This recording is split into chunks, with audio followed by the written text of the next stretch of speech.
The Pentagon says a U.S. Navy warship intercepted missiles heading north from Yemen, potentially toward Israel. And meanwhile, hopes are high that the Rafah border will be opened on Friday for delivery of humanitarian goods. Our Soo-jin starts us off. Fears grow that fighting between Israel and Hamas could escalate into a wider geopolitical conflict. The Pentagon said on Thursday local time that a U.S. Navy ship in the Red Sea shot down 3 land attack cruise missiles as well as several drones that had been launched from Yemen. According to the Pentagon spokesperson, the missiles and drones were fired by Iranian-backed Houthi militants in Yemen, potentially towards targets in Israel.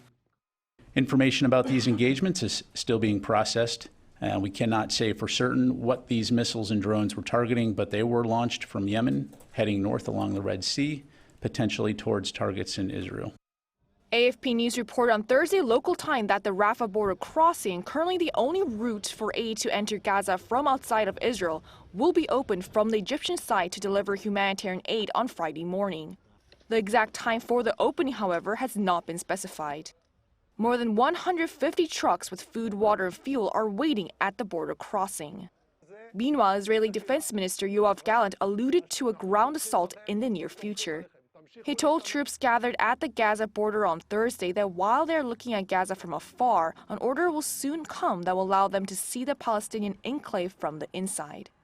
Fears over civilian deaths continue to mount, with reports on Thursday saying several people who had taken shelter at a church compound in Gaza had been killed or injured in a blast.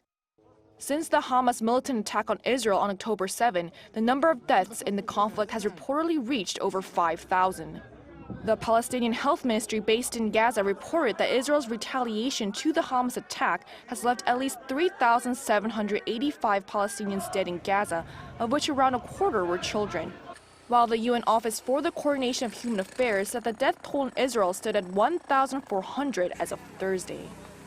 With this, many nations and international organizations are calling for a ceasefire to prevent the humanitarian crisis from further escalating. Soo-jin, Arirang News.